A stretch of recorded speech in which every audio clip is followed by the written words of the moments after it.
সূরা আল মুনাফিকুন মদিনায় অবতীর্ণ, আয়াত 11, রুকু 2।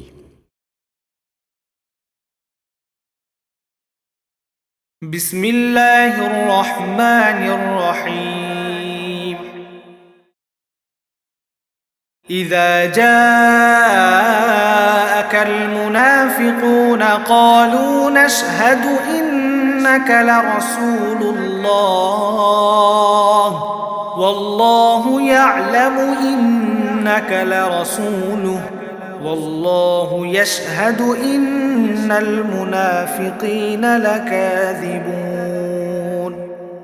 ইত্তাখাযু আইমানাহুম জুন্নাতান ফাসাদ্দু আন সাবিলিল্লাহ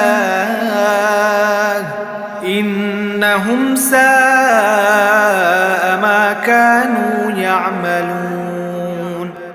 ذلك بأنهم آمنوا ثم كفروا فطبع على قلوبهم فهم لا يفقهون.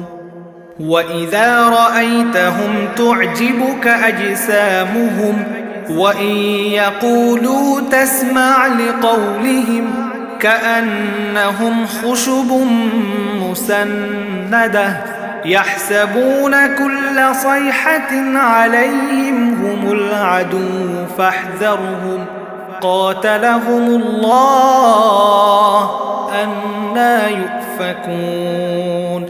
وإذا قيل لهم تعالوا يستغفر لكم رسول الله لووا رؤوسهم ورأيتهم يصدون وهم مستكبرون. سواء عليهم أستغفرت لهم أم لم تستغفر لهم لن يغفر الله لهم إن الله لا يهدي القوم الفاسقين. هم الذين يقولون لا تنفقوا على من عند رسول الله حتى ينفضوا ولله خزائن السماوات والأرض ولكن المنافقين لا يفقهون. يقولون لئن رجعنا إلى المدينة ليخرجن الأعز منها الأذل ولله العزة ولرسوله وللمؤمنين ولكن المنافقين لا يعلمون. মুনাফিকরা যখন তোমার কাছে আসে তখন তারা বলে, হে মুহাম্মদ, আমরা সাক্ষ্য দিচ্ছি তুমি অবশ্যই আল্লাহর রসূল। হ্যাঁ, আল্লাহ তাআলা জানেন তুমি নিঃসন্দেহে তাঁর রসূল, কিন্তু আল্লাহ তাআলা সাক্ষ্য দিচ্ছেন মুনাফিকরা অবশ্যই মিথ্যাবাদী। এরা তাদের শপথকে স্বার্থ উদ্ধারের একটা ঢাল বানিয়ে রাখে এবং এভাবেই তারা মানুষদের আল্লাহর পথ থেকে ফিরিয়ে রাখে। কত নিকৃষ্ট ধরনের কার্যকলাপ যা এরা করছিল। এটা এই কারণেই যে এরা ঈমান আনার পর কুফরি অবলম্বন করেছে, ফলে ওদের মনের উপর সিল মেরে দেয়া হয়েছে। ওরা আসলে কিছুই বুঝতে পারছে না। তুমি যখন তাদের দেখবে তখন তাদের বাইরের দেহাবয়ব তোমাকে খুশি করে দেবে। আবার যখন তারা তোমার সাথে কথা বলবে তখন তুমি আগ্রহ ভরে তাদের কথা শুনবেও। এর উদাহরণ হচ্ছে যেমন দেয়ালে ঠেকানো কতিপয় নিষ্প্রাণ কাঠের টুকরো। শুধু তাই নয়, প্রতিটি বড় আওয়াজকেই তারা মনে করে তাদের উপর আপতিত এটা বড় বিপদ। এরা আসলেই তোমাদের দুশমন। এদের থেকে তোমরা হুঁশিয়ার থেকো। আল্লাহর মার তো তাদের জন্যেই। বলতে পারো, কোথায় কোথায় এদের ঠোকর খাওয়ানো হচ্ছে। এদের যখন বলা হয় তোমরা এসো আল্লাহর রসূলের কাছে, তাহলে আল্লাহর রসূল তোমাদের জন্যে আল্লাহর কাছে ক্ষমা প্রার্থনা করবেন। তখন এরা অবজ্ঞা ভরে মাথা ঘুরিয়ে নেয় এবং তুমি দেখতে পাবে তারা অহংকারের সাথে তোমাকে এড়িয়ে চলে। আসলে তুমি এদের জন্য ক্ষমা প্রার্থনা করো কিংবা না করো, দুটোই তাদের জন্য সমান, কারণ আল্লাহ তাআলা কখনোই তাদের ক্ষমা করবেন না। আল্লাহ তাআলা কোনো গুনাহগার জাতিকে হেদায়াত দান করেন না। এরা হচ্ছে সেসব লোক যারা আনসারদের বলে, আল্লাহর রসুলের মুহাজির সাথীদের জন্যে তোমরা অর্থ ব্যয় করো না।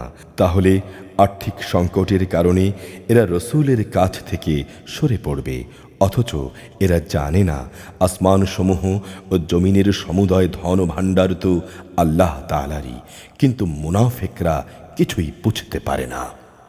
তারা বলে, আমরা মদিনায় ফিরে গেলে সেখানকার সবল দলটি মুসলমানদের দুর্বল দলটিকে সে শহর থেকে অবশ্যই বের করে দেবে। আসলে যাবতীয় শক্তি সম্মান তো আল্লাহ তাআলা, তাঁর রসূল ও তাঁর অনুসারী মুমিনদের জন্যে, কিন্তু মুনাফিকরা জানে না।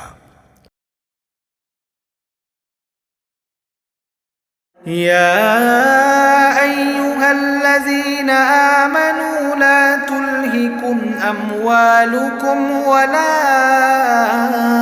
أولادكم عن ذكر الله ومن يفعل ذلك فأولئك هم الخاسرون وأنفقوا مما رزقناكم من قبل أن يأتي أحدكم الموت